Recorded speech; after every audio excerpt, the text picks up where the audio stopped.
기출 잘 푸는 애들 머리가 좀 따로 있는 것 같다고 느끼는데 그 기출 1등한 학생이 지금 모의고사에서는 거의 최하위였거든요. 모의고사나 기출이랑 다른 그러니까 항상 형식이 있잖아. 약간 니들이 형식을 알지 못하는데 뭔 상관이야 이게. 그건 처음 먹고 수업 시간에. 아, 네. 그 모의고사하고 기출의 차이점이라고 하면 뭘까요? 한 문제를 좀 오래 고민하는 거? 약간 그런 거? 약간 모르겠어. 약간 좀 그런 차이가 있긴 한가 봐. 그래서 확실히 점수 차이가 조금 나긴 하더라. 모의고사를 잘 보는 애들 vs 모의고사를 못 보는 애들이 기출을 보는 거에 따라서. 자, 일단 부등식 들어봅시다.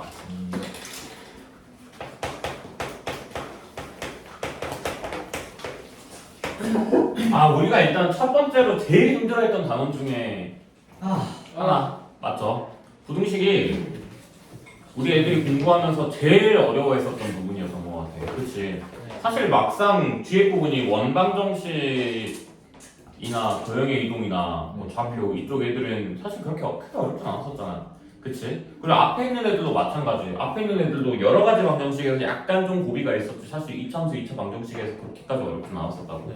근데 반면에 부등식 파트는 어땠어? 너희들이? 진짜 개 털렸었어. 엄청 어려워했었다고. 맞지? 근데 그 제일 대표적인 이유는 우리 애들이 좀 꼼꼼한 게 좀 부족했었다. 확실히.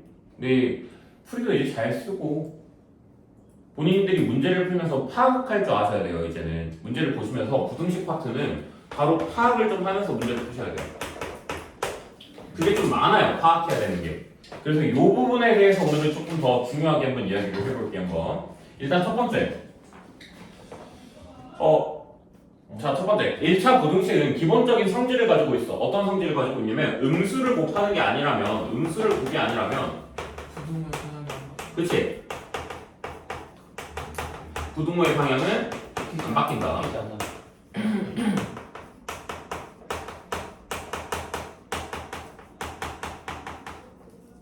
이거는 초등학생 때부터 계속 이야기를 하던 거니까 그렇게 크게 중요하지 않고요. 두 번째, 여기서 주의할 점 계속 이야기할게. 두 번째, 등호가 들어가는지 안 들어가는지 항상 고민을 해야 된다. 등호에 대한 고민은 항상 해봐야 돼. 근데 그 등호에 대한 고민을 할 때는 어떻게 하라고 했어? 일단 대입을 해. 그냥 오케이. 그냥 이 숫자라고 생각을 하고 대입을 해. 자, 대입을 했더니 그게 뭐를 하면? 성립하면 그때는 뭘 넣어주고 등호 대입해주고 등호 넣어주고 오케이 해주고 맞죠? 네. 대입을 했는데 성립을 하지 않았다 그러면 중고를 빼주세요. 등호를 뺀다 이렇게 들어가주면 되는 건데 여기 보이는 얘가 엄청나게 중요한 거거든 사실 정말 중요한 거거든 그래서 니네가 가끔 말하는 것 중에서 등호 안 썼네 자주 하죠. 채점하고 난 다음에 니들한테 틀리고 고치라고 했을 때 등호 안 써서 틀렸네? 방향이 잘못됐네? 이런 말 자주 하죠? 그쵸? 근데 그러면서 되게 대수롭지 않게 여기거든? 내가 앞에서 너희들 채점하고 난 다음에 고치라고 했을 때 제일 많이 느끼는 것 중에 하나가 왜 쟤는 저거를 되게 대수롭지 않게 느끼지였어. 왜였냐면 야 등호 잘못 써가지고 틀렸어. 그리고 어떤 애는 완전 식 잘못 써서 틀렸어. 둘 다 어차피 똑같이 사정 깎이는 거야. 맞잖아. 둘 다 똑같이 틀린 거야. 그러면 여기서 이 두 개를 되게 주의하셔야 된다는 이야기예요.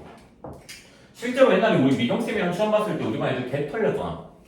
이유가 뭐였어? 주관식이었기 때문에.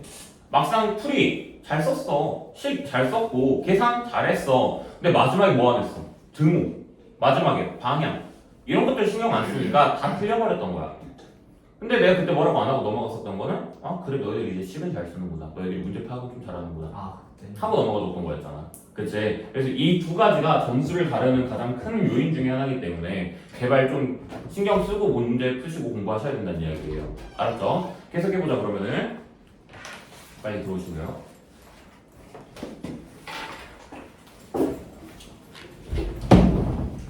굳이 맨 뒤로 가시는 이유는 자, 연립부등식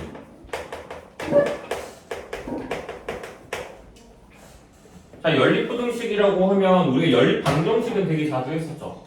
그쵸? 자, 이 연립 부등식에서 니네가 안 해가지고 맨날 나한테 욕먹었었던 건 뭐였었냐면 뭐였어? 수직선이었어. 이 수직선은 꼭 필수가 돼야 돼. 얘는 이거야. 그냥 두 개의 부등식을 풀이하고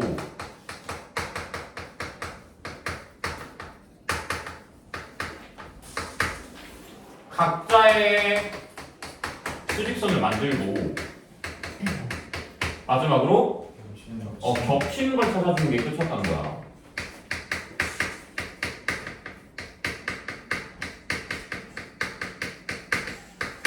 이거였단 말이야. 근데 이 겹치는 부분을 찾는 게 어려울까? 아니지. 수직선을 그리는 게 어려울까? 아니지. 부등식 푸는 게 어려웠을까? 아니지. 단계별로 따지면 이 3단계가 전부 다 쉬운 단계거든? 근데 니네가 정답을 틀린 이유는 여기서 제일 중요한 얘를 계속 안 해서 그런 거야. 건방지게. 건방지게 수직선을 안 그리고 그냥 대충 버리고 지나갈 것이야.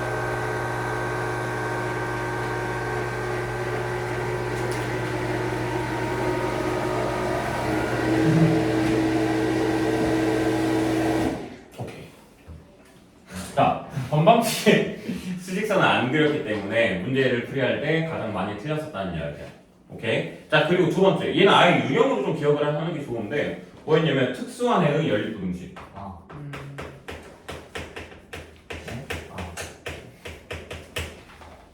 이 특수한 해의 연립부등식에 대해서 암기는 하지 마세요. 뭐 하지 말라고? 암기는 하지 마. 수직선으로 공부를 끝내시면은 암기는 안 하셔도 돼요. 특수한 해에서는. 그럼 특수한 해라는 거는 여기서 뭘 볼 수 있는 거냐면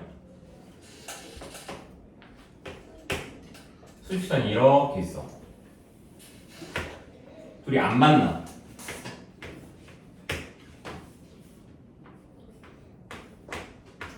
그럼 해가 있다 없다? 해는 없다. 오케이? 자, 둘이 딱 등을 맞대고 이렇게 있어. 자, 이렇게 있어. 이렇게 됐을 때는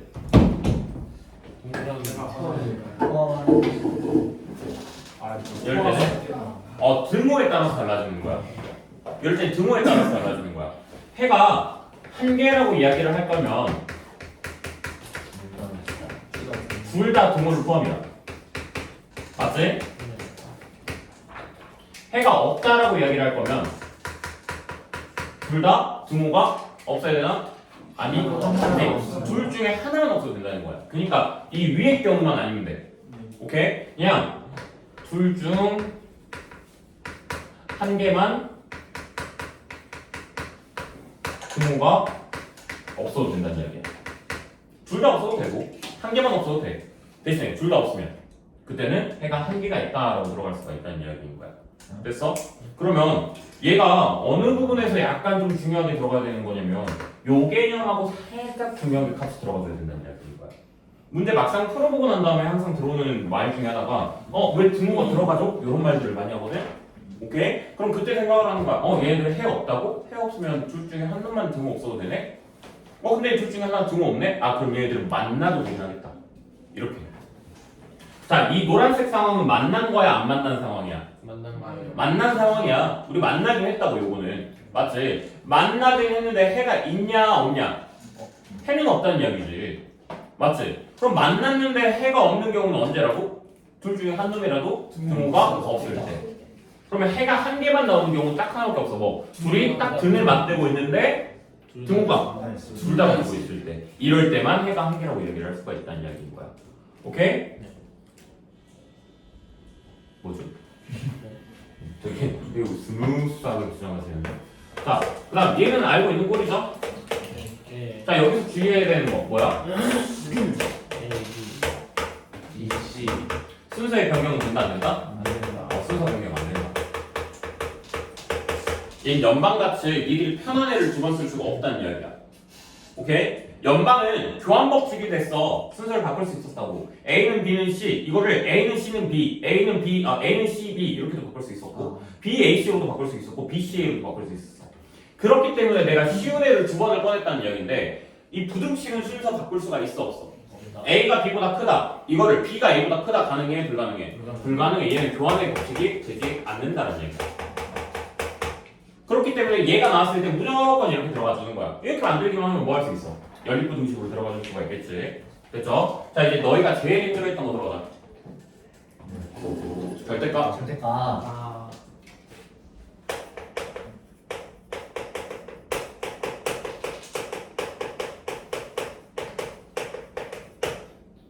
자 절대값 부등식은 내가 두 가지 경우로 나눠줬었어. 사이가 아니야. 그 경우가 아니야. 그 문자가 아 밖에 밖에 있다. 그치? 첫 번째 케이스는 뭐야? 절대로 안 해봤는데 1번 경우. 절대값 안에 문자가 있다. 절대값 안에 절대값. 외부에 문자가 문자가 무슨 없다. 자 여기서 말하는 문자는 그 문제에서 뭐뭐에 대한 부등식 이런 말이 나와주거든. 그럼 뭐뭐에 대한이라는 말은 얘를 제외하고는 문자가 아니라는 이야기야. 얘를 제외하면 문자가 아니다. 뭐 취급해라? 상수 취급이다. 예를 들어서 x에 대한 식이다. 그럼 y는 뭐가 되는 거야? 상수 상수가 되는 거야. x, y에 대한 식이야. 그럼 z는 뭐가 되는 거야? 상수가 되는 거야. 이해됐어? 간혹 너희들이 나한테 뭉쳐지거리 하던 거에 뭐였어? x에 대한 식인데 y 밖에 있다고 해가지고 선생님 y 밖에 있으니까 이건 작작 크크 뭐 이런 거 안 되잖아요? 이렇게 들어가는 경우라고. 문제에서 뭐에 대한 부등식인지 정확하게 써져 있어 항상. 알았지? 만약 없다면 문자가 하나겠지. 오케이? 그러면 만약 없어도 그냥 네가 얘를 그냥 문자로 취급한다 생각하고 문제를 들어가주면 된다는 이야기야. 이해됐어? 계속 문제 보면서 이야기해줄게 이런 거는. 자 절대값이 외부에 없다 라고 말을 하게 되면은 이 꼴을 항상 만드세요. 절대값이 어떠한 외부의 상수가 이렇게 있고 여기에는 그냥 가운데는 부등호. 오케이? 가운데는 부등호가 있는 형식을 만들어 보세요. 그렇게 했을 때 이런 경우다. 만약에 더 큰 경우다. 절대값이. 그러면 어떻게 만들어지는 거야? 작작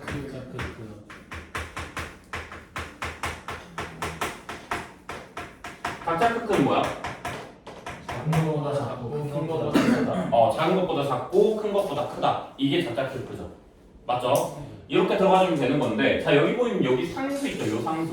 네. 요 상수는 뭐여야 될까? x를 제외한 상수 요 상수는? 요 상수는? 요 상수는?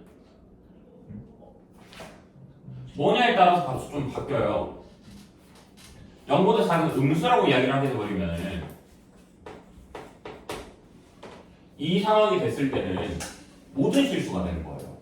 그러니까 이 부분은 상식으로 생각을 해주는 게 좋아요. 어떤 절대값을 했는데 마이너스 4보다 크대요. 그럼 어떻게 되는 거야? 모든 실수가 되는 거예요. 왜? 절대값을 씌우면 무조건 0 아니면 양수인데 걔가 마이너스 4보다 크고 싶다고? 그럼 모든 실수가 되겠네. 이렇게 들어가 준다는 이야기예요. 근데 만약에 반대로 작다고 쳐봐요. 부등호 방향을 바꿔서. 어떤 절대값이 마이너스보다 작다 이런 말이 들어갔어. 그럼 반대로 뭐라고 이야기했어? 해가 없다? 해 없다? 해 없다? 이렇게 들어가 준다는 이야기인 거야. 알겠어? 만약에 얘가 그냥 0이라고 가정을 해봐. 어떤 절대값이 0보다 크다 이렇게 들어갔다 쳐봐.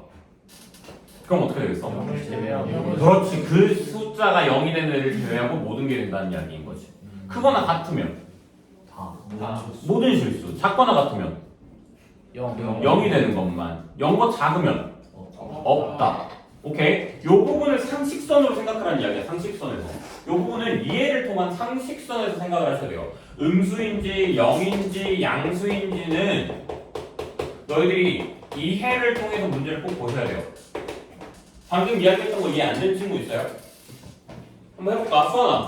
절대값이 양수보다 커야 된대. 아니 잠깐 잘못 얘기했어. 미안해. 음수보다 커야 된대. 그러면 해는? 모든 실수. 자, 희우야. 어떤 절대값이 음수보다 작아야 된대. 해는 없다. 자, 저거 왜 이렇게 눈이 감겨있냐 또.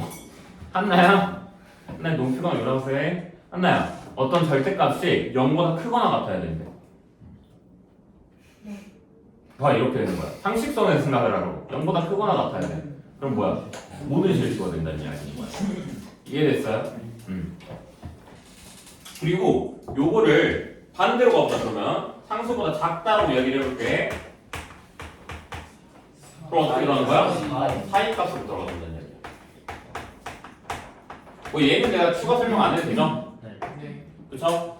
문제 풀이하면서 좀 이따가 아니 그냥 지금 하자. 절대값 x가 3보다 크다 이렇게 했다 쳐보자. 그럼 어떻게 들어가면 돼? x가 큰 거 3보다 크거나 같고 아니 크고 작은 거 마이너스 3보다 작다. 이렇게 작은 것보다는 작고 큰 것보다는 크다. 3이 될 수 있는 숫자는 두 개인 거잖아. 절대값 3이 될 수 있는 숫자는 누구랑 누구? 3하고 마이너스 3. 그 중에 작은 게 누구인 거야? 마이너스 3. 큰 거는 3. 그래서 3보다 크고 마이너스 3보다 작다 이렇게 들어가면 된다는 이야기인 거고. 얘는 x가 3보다 작다 이렇게 들어가면은 x의 범위 어떻게 만들어줘야 돼? 마이너스 3보다 크고 3보다 작다. 자, 사이라고 이야기했죠? 그 숫자들 사이에 들어가게 될 것이다 라고 이야기를 한다는 이야기죠. 됐어요? 자, 너희들이 제일 힘들어하는 건 사실 얘가 아니죠. 이 첫 번째 케이스에 절대값 외부에 없는 케이스가 제일 어려운 건 아니잖아. 누가 제일 어려워 너희들? 외부에 뭔가 있는 애가 제일 어려운 거잖아. 그런 경우에는 어떻게 들어가야 돼? 범위를 그렇지, 범위를 만들어서 걔네들이 경우를 만들어서 절대값을 없애는 방법으로 들어줘야 된다는 이야기야. 이게 절대값의 제일 보편적인 풀이인 거고. 오케이? 쓸 데가 더 없으니까 이것부터 먼저 써보세요.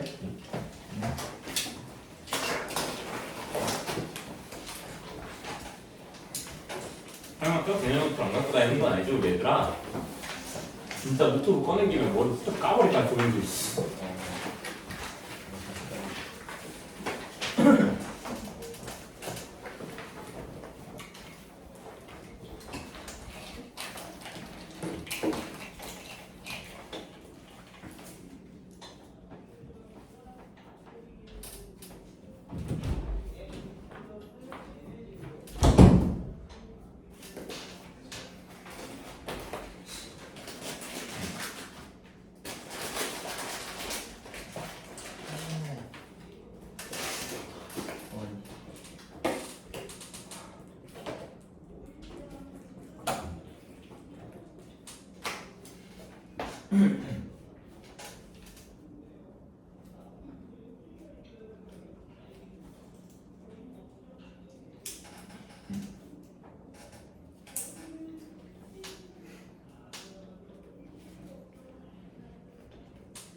교환? 교환? 아 교환이